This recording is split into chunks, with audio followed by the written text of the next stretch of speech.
Bonjour à tous, c'est Ambre et bienvenue dans ce nouvel épisode de Myself First, le podcast 100% bienveillance, amour de soi et développement personnel.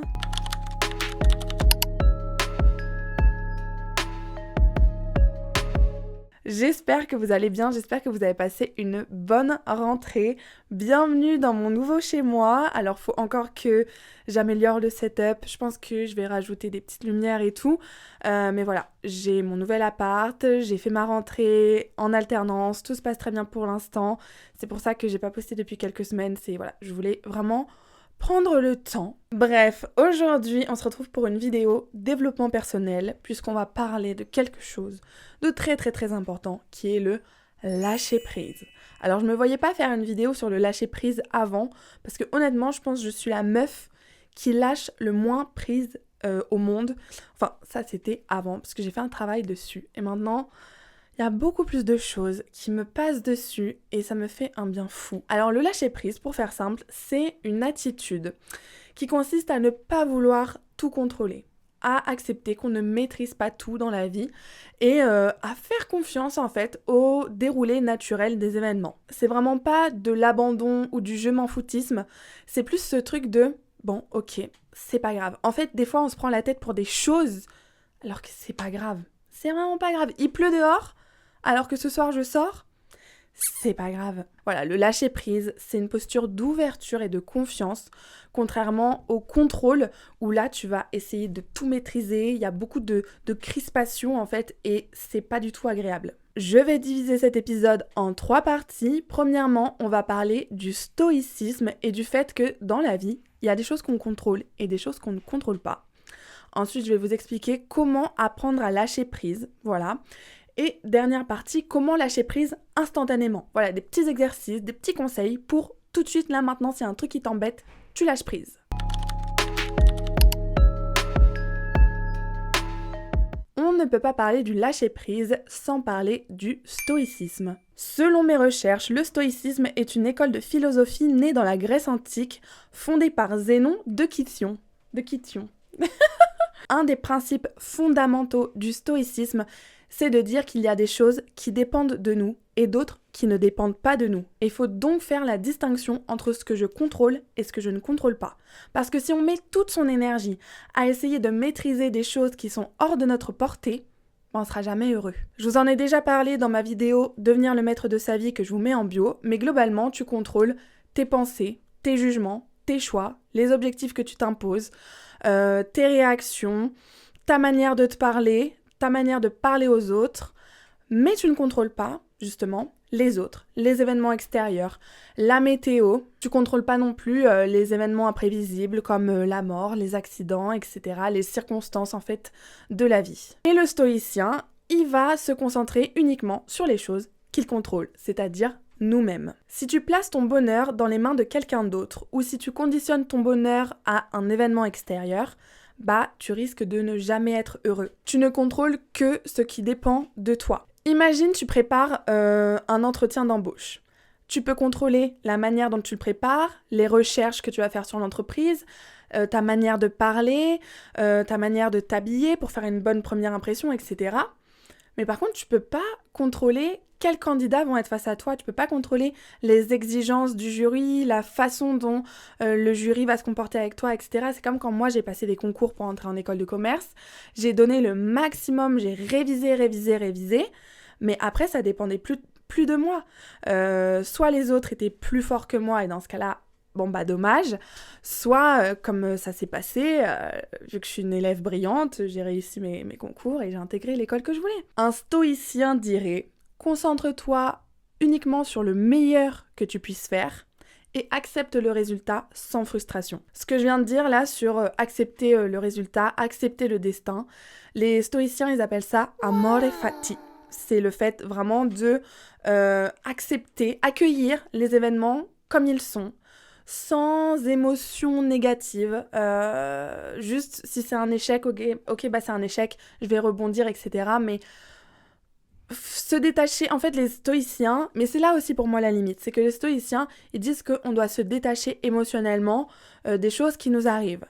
Mais moi, je pense qu'il faut ressentir quand même les émotions, dans le sens où si tu te fais quitter par ton mec avec qui t'es depuis 8 ans, mais t'as le droit de pleurer, t'as le droit d'être dans le mal pendant des semaines, voire des mois, tu vois. Donc oui, il y a certaines choses sur lesquelles il faut que tu te détaches émotionnellement, parce que si tu pleures à chaque fois qu'il pleut, bon, on n'est pas sorti de l'auberge, mais en même temps, ne t'empêche pas de ressentir les choses. Et je vais finir cette partie avec 2 citations. La première qui nous vient d'Épictète, et qui dit « Ce qui trouble les hommes, ce ne sont pas les choses, mais les jugements qu'ils portent sur les choses. » Parce que le même événement qui arrive à 2 personnes différentes, et ben ces 2 personnes différentes, elles vont avoir 2 réactions différentes.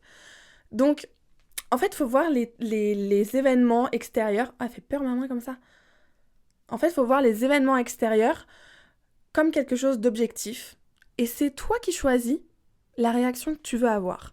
Quand j'étais en soirée, il y a 2 semaines avec des copines, on a loué un Airbnb, jacuzzi et tout, et on fumait, et elles ont fait tomber mon paquet de cigarettes à moitié plein dans le jacuzzi. Vous savez le prix d'un paquet de cigarettes dans la France de Macron ? Eh ben, en vrai, j'en avais rien à faire.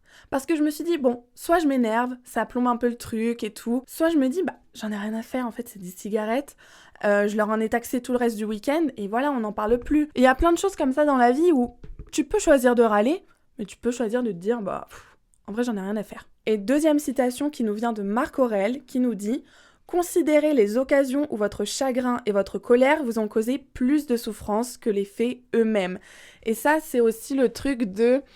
en faire tout un plat, en faire tout un scandale. Des fois, on se met dans des étapes pas possibles pour des petits trucs. Donc voilà, faut remettre les choses en perspective, prendre du recul, tout n'est pas très grave. Maintenant que je vous ai fait le petit point culture autour du stoïcisme et que vous avez mieux compris ce qu'est le fait de lâcher prise, donc il y a des choses qu'on contrôle, il y a des choses qu'on contrôle pas, faut pas essayer de contrôler ce qu'on ne maîtrise pas, je vais vous apprendre plus concrètement à lâcher prise. Premier conseil, pour lâcher prise, il faut se reconnecter au présent. Le passé n'existe plus, le futur n'existe pas, et la plupart de nos problèmes viennent du fait que soit on est nostalgique du passé, parce qu'on essaye de contrôler des choses qui se sont passées et du coup, on peut plus changer, soit on est anxieux du futur et on angoisse pour des choses qui ne sont pas encore arrivées et qui n'arriveront probablement jamais. Donc en fait, pour lâcher prise, il faut juste, je vous l'ai déjà dit, sois là où tes pieds sont. Reconnecte-toi à l'instant présent. Si tu es quelqu'un comme moi, qui a tendance à être nostalgique, à vivre dans le passé et à regretter certaines choses de ton passé, sache que les erreurs que tu essayes de gommer, que tu essayes d'oublier, c'est grâce à ça que tu es la personne que tu es aujourd'hui. Il faut voir nos erreurs comme des leçons. Sinon, ça reste des échecs. Mais il y a toujours quelque chose à tirer de nos erreurs, de nos petits écarts, de notre parcours de vie. En fait, il faut comprendre que c'est ta première fois sur Terre. Et on n'arrive pas sur la Terre avec un petit guide qui t'explique comment te comporter. Chaque humain fait des bêtises, se plante, a honte un moment d'un truc. On a tous notre petite vie avec des choses dont on est fier et des choses dont on est moins fier. Ça fait partie du programme. Vous imaginez si j'avais rien vécu, si j'avais eu une vie parfaite, une vie lisse, mais j'aurais jamais cette chaîne de podcast. Parce que là, moi, je vous parle, mais je vous parle de mes expériences.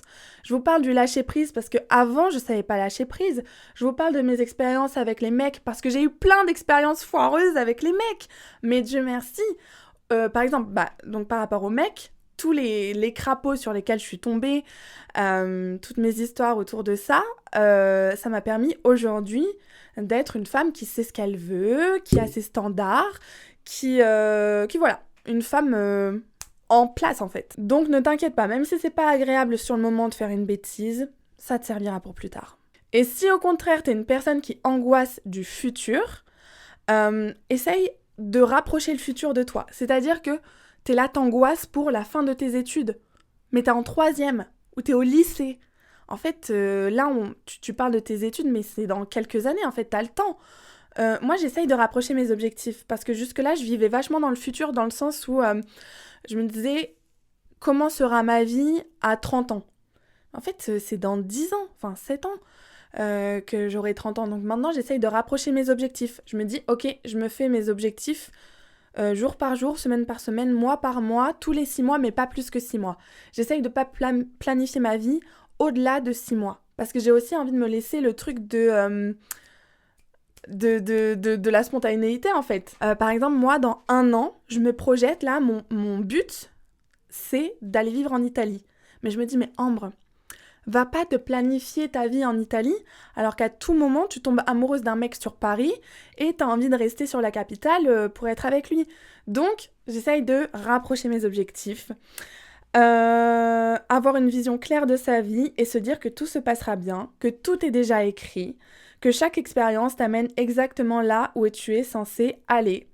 Voilà, tout ça pour se reconnecter au présent. Deuxième conseil pour lâcher prise, c'est d'accepter la fatalité. Et oui, on peut pas toujours gagner dans la vie. Ça peut pas toujours être fun, drôle, cool et tout. Des fois on est déçu, des fois on est triste. Ça fait partie de la life. Quand tu reçois une nouvelle négative, t'as 2 réactions qui s'offrent à toi. Soit tu choisis de faire une fixette sur cette chose et de te dire non, c'est pas possible. Imagine, tu voulais absolument une paire de chaussures et en fait elle est en rupture de stock partout.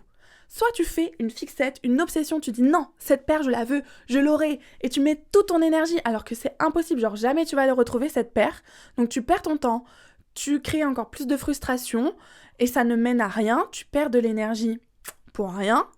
Soit tu te dis ok, ça me réjouit pas, mais c'est comme ça. C'est ça, accepter la fatalité. Ton rêve, il s'arrête ici, et bah tu passes à autre chose et t'en trouves un autre. Et en fait, accepter la fatalité, ça permet de sentir du soulagement au lieu de la frustration. Quand moi j'ai pas été prise à Paris-Dauphine, parce que quand j'étais en terminale, j'avais fait un parcours pour intégrer Paris-Dauphine, j'étais persuadée que j'allais l'avoir. Mon père avait mis le champagne au frais. Ma mère était venue chez mon père pour qu'on célèbre ça tous ensemble. Genre la maman, elle vient chez le papa divorcé pour célébrer la victoire de leur fille, qui descend dans la cuisine en pleurant et en leur annonçant « J'ai pas été prise. J'ai pas été prise. » Et vous savez quoi ? J'avais un deal avec mes parents. Soit je suis prise à Paris-Dauphine, donc je pars sur Paris. Mais si je suis pas prise, je reste sur Caen. Et du coup, je peux passer mon permis de conduire. Et ben lorsque j'ai appris que j'étais pas prise à Paris-Dauphine, j'ai pleuré 5 minutes. Et le premier truc que je leur ai dit, c'est « Bon bah au moins, je pourrais passer le permis. » Et c'est ça, accepter la fatalité. C'est que, bon, ok, c'est pas ce que tu voulais, mais en même temps, ça va t'ouvrir d'autres portes. Parce que regardez, j'ai pas été prise à Paris-Dauphine, finalement, je suis restée 2 ans de plus à Caen. J'ai eu une école trop bien et j'ai eu tout le parcours que j'ai aujourd'hui, genre j'ai 0 regret. 3e conseil pour lâcher prise, ne pas se mettre la pression. Le fait de vouloir tout contrôler, il vient de la charge mentale. Et que des fois, on se met la pression, on se met des tâches, des objectifs qui nous remplissent le cerveau parce qu'on ne sait pas dire non et parce qu'on ne sait pas se mettre de limites. Je te conseille donc d'identifier les domaines où tu aimerais lâcher prise. Les domaines dans lesquels tu sens de la tension, de la pression. Est-ce que tu ressens de l'angoisse par rapport à ton travail, par rapport à ta famille, par rapport à ta relation, par rapport à tes projets personnels? Fais vraiment la liste des situations sur lesquelles tu sens que tu bloques, tu crispes. Parce que ça, c'est un bon indicateur pour te dire que là, il faut lâcher prise. Quand tu te mets de la pression, c'est vraiment ce truc de cocotte minute où tu contiens tout en toi et il y a forcément un moment où tu vas exploser. Non, il faut que tu acceptes les émotions. Tu acceptes le stress, tu acceptes l'angoisse, mais ne refoule rien. Vraiment, ça c'est la plus grande erreur. Ne refoule rien.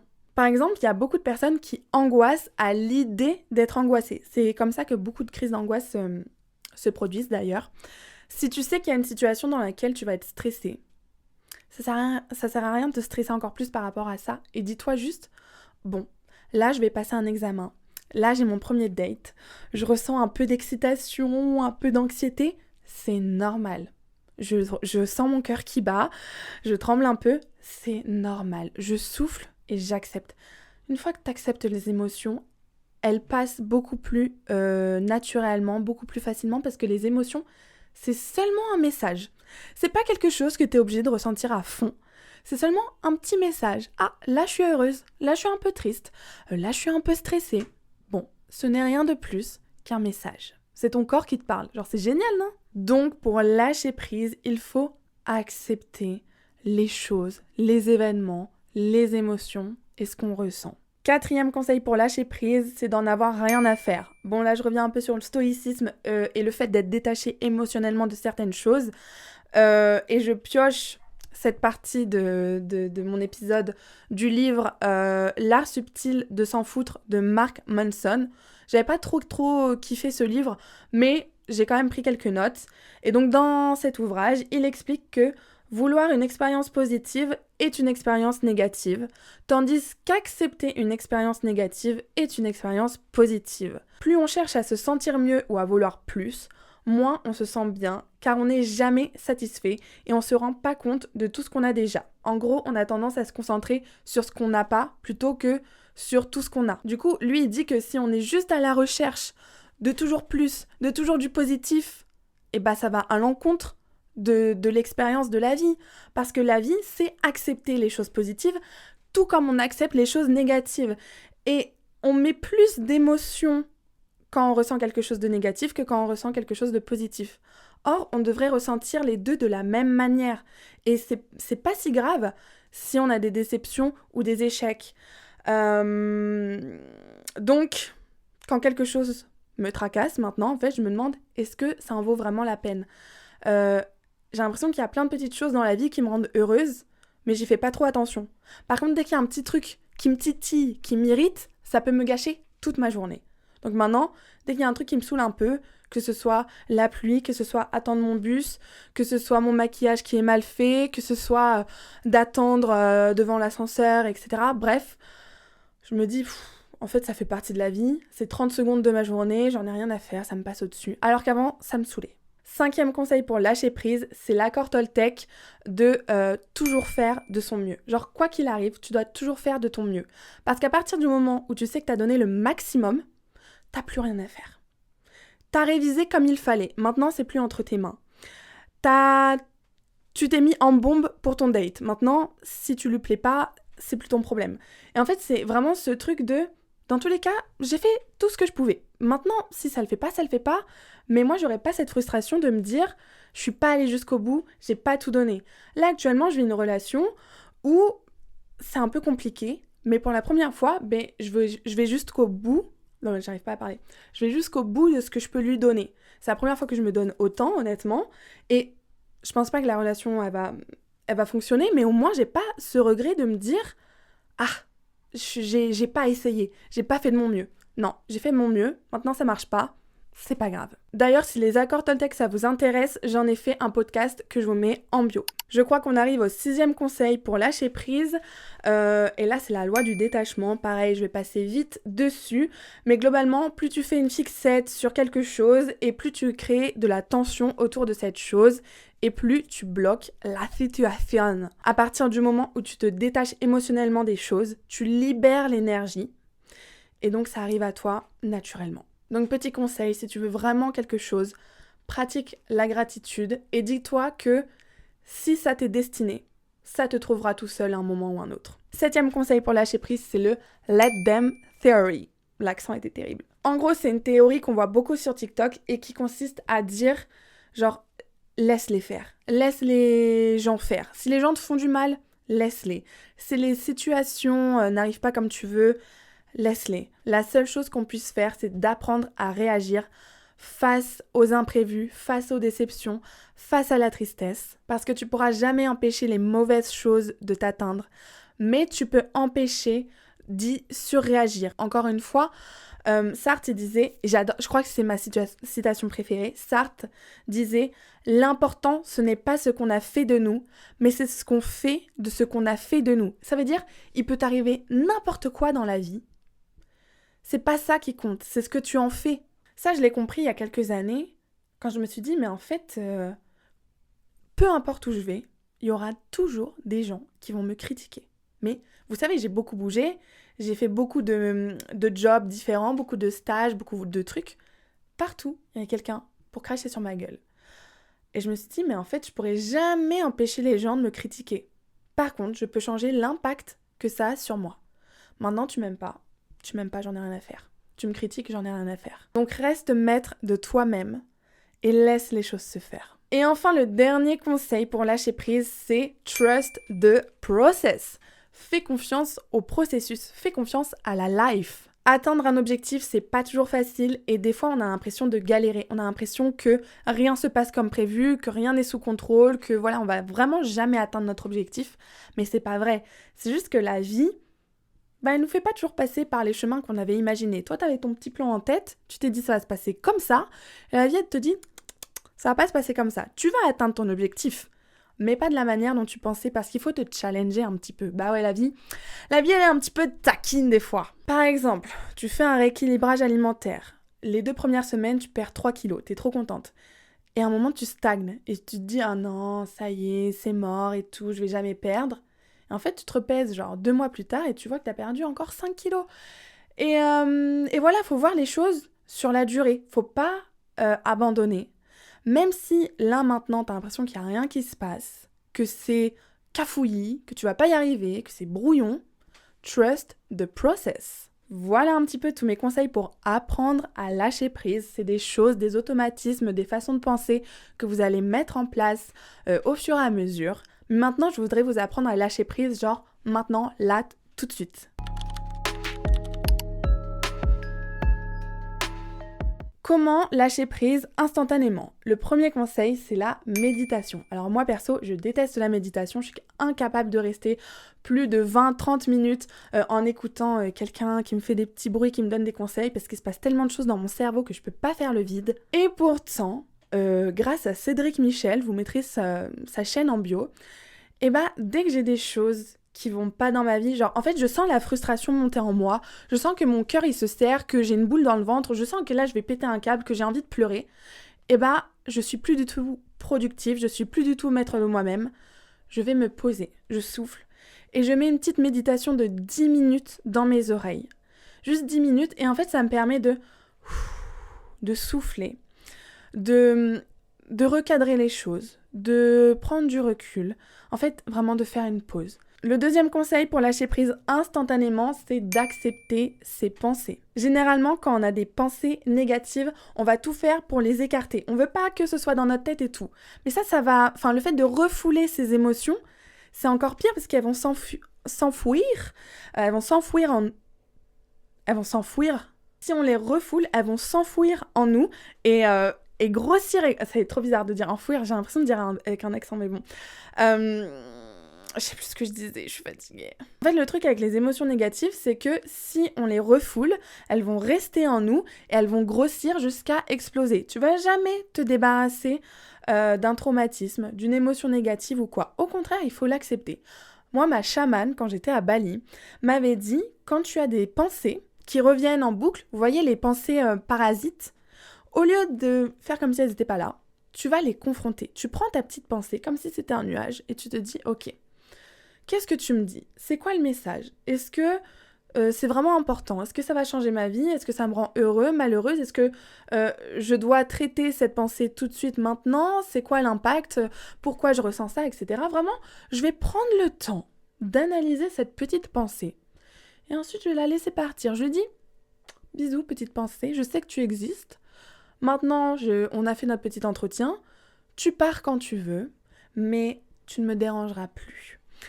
Et ça fait du bien. Le troisième conseil pour lâcher prise instantanément, c'est de s'auto-réconforter. Il faut que tu te parles comme si tu étais ton ou ta meilleure amie. J'ai l'impression qu'on est très exigeant envers nous-mêmes et il y a plein de choses qu'on pardonne ou qu'on autorise aux autres, mais avec nous, on est intransigeant. Par exemple, tu as une journée où tu n'étais pas productif ou productive. Et au lieu de te blâmer pour ça, parle-toi avec bienveillance et dis-toi, écoute, t'étais fatigué. Hier, t'étais productif, demain tu seras productif, aujourd'hui, c'est pas grave, ça n'a pas de conséquences. Tu feras mieux demain, tu dois te reposer, ton corps il essaye de te faire passer un message. Enfin voilà, en gros, aie de la compassion pour toi-même. Il y a une petite technique que vous pouvez faire pour avoir un peu plus d'empathie envers vous-même. C'est de mettre une photo de vous quand vous étiez enfant ou bébé sur votre téléphone ou dans votre chambre, dans votre portefeuille même. Et en fait, moi j'ai mes widgets là sur mon téléphone, et j'ai un widget avec une photo de moi, ça veut dire tous les jours je vois ma petite tête en photo de princesse et tout, en tenue de princesse. Et quand je vois cette petite Ambre toute mimi, toute petite, je me dis oh non, je peux pas être méchante avec elle. Et du coup, je suis beaucoup plus gentille avec moi-même, maintenant que je me rappelle que fut un temps, je n'étais qu'une petite fille pleine d'innocence et que voilà, cette petite fille, je l'engueulerai jamais.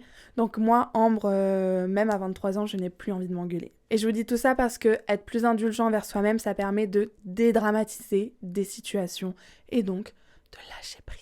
Et le dernier conseil pour lâcher prise instantanément, c'est de changer de perspective. Parce que la plupart de notre frustration, elle vient du fait qu'on ne se mette pas à la place de l'autre. Elle vient du fait qu'il y a des quiproquos, il y a des manques de communication. Et donc on se fait des films, on se monte le crâne pour rien du tout. Par exemple, tu te confies à un ami sur un truc pas cool qui t'est arrivé et t'attends de cet ami qu'il te réconforte. Et en fait, cet ami, il le fait pas. Et t'as l'impression qu'il en a rien à faire de toi, qu'il est pas à l'écoute de tes besoins. Mais tu te mets pas à la place de cet ami qui peut se dire, comme moi, ça m'arrive plein de fois, je me dis, ah mais peut-être que la personne elle a besoin d'espace, peut-être que la personne elle a besoin d'être seule. Et donc c'est pas que cet ami il en a rien à faire de toi, c'est juste que vous n'avez pas les mêmes attentes, vous n'avez pas les mêmes façons de réagir. Donc voilà, faut pas tout suranalyser, faut pas tout surinterpréter. Voilà un peu tous les conseils que j'ai pour lâcher prise. Mais vraiment, pour conclure, je vous dirais que le lâcher prise, ça commence avec le fait de clarifier sa vision de la vie. Clarifier, on dirait que j'ai une petite...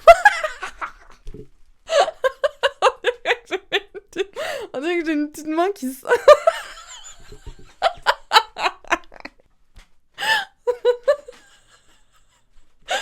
C'est génial. Je finirai donc cet épisode par une citation de Bouddha qui disait « Accepte ce qui est, laisse ce qui était et aie confiance en ce qui sera. » Et ça, mes amis, c'est le lâcher prise. Bref, j'espère que cet épisode vous aura plu, j'espère que mon appart est à votre convenance. Nous, on se retrouve dans une semaine pour un nouvel épisode. En attendant, abonnez-vous, donnez-moi vos retours en commentaire, venez me suivre sur Instagram, sur TikTok, partout, donnez de la force, on est là. Et si vous avez des suggestions pour des épisodes ou des conseils que vous voulez que je vous apporte sur un thème particulier, vraiment, venez m'envoyer un message sur Instagram. Je vous répondrai avec plaisir. Bisous!